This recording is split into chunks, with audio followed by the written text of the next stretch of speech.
was it about these two girls that were attractive to be your marquee players? I think predominantly, as you've seen, I mean, they're both great characters. You know, we want to continue to grow our club from a cultural perspective, and to bring two great people into the club like that, you know, is really important. I think early on, Adelaide Football Club has been seen as a choice of destination, you know, for the women's team, with two girls from WA. So I think it's a fantastic opportunity for us to grow the talent.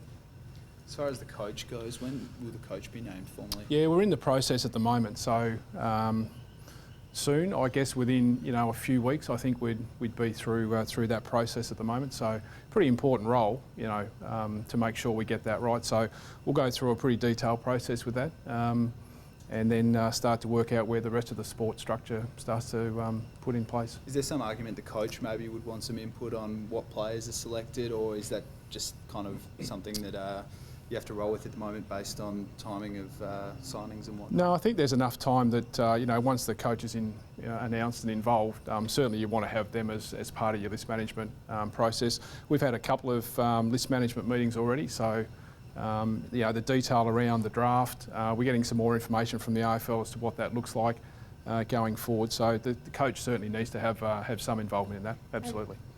And Nobes, where are you setting?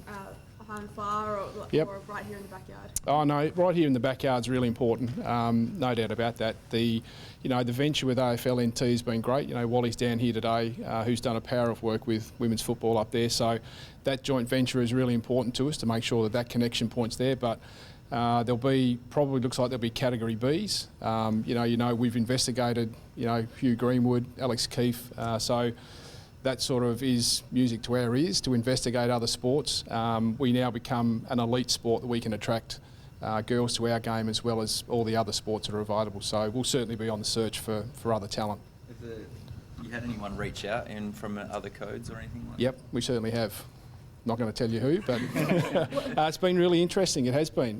You know, a lot of girls play football to a certain point, then they have to select a different sport. So. But we've had a number of girls from different sports that have made some interest. What type of different sports are we talking about?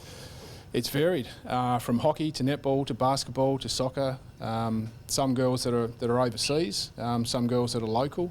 So yeah, it's been really interesting to see how this is shaped and can potentially shape, I think, our game going forward. Was Lauren Motlop on the radar at all? Well, Lauren was part of the squad initially, yeah. So certainly. And look, until we get to a point where we're able to, you know, legitimately draft the group in which we're a fair way apart, we've got a broad squad at the moment, both here and NT, that we're starting to just tip some time in, some skills, components. We've started a little bit of work with some squads here. I know Wally's been working the girls pretty hard in the NT. They're doing sort of 4 or 5 sessions a week, so it's all really exciting at the moment. And no disrespect to the girls, but a couple of imports technically. There weren't any local girls that you thought would be take on that marquee status?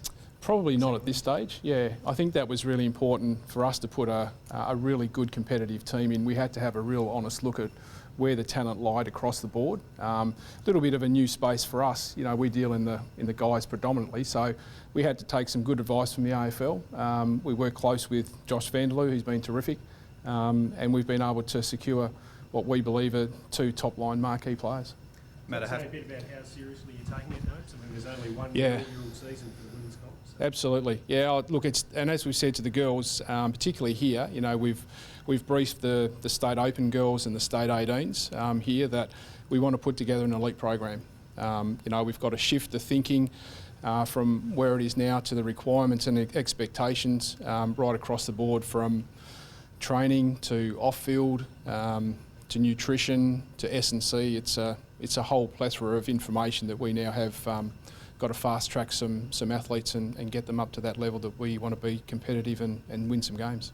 Matt, I have to ask, Josh Jenkins' deal is done. Yep. How much attention is being put on Brad Crouch's new contract? Oh, look, we know where Brad's at. You know, we're in constant dialogue and we're comfortable where things are at this point in time. Do you expect that to be done soon?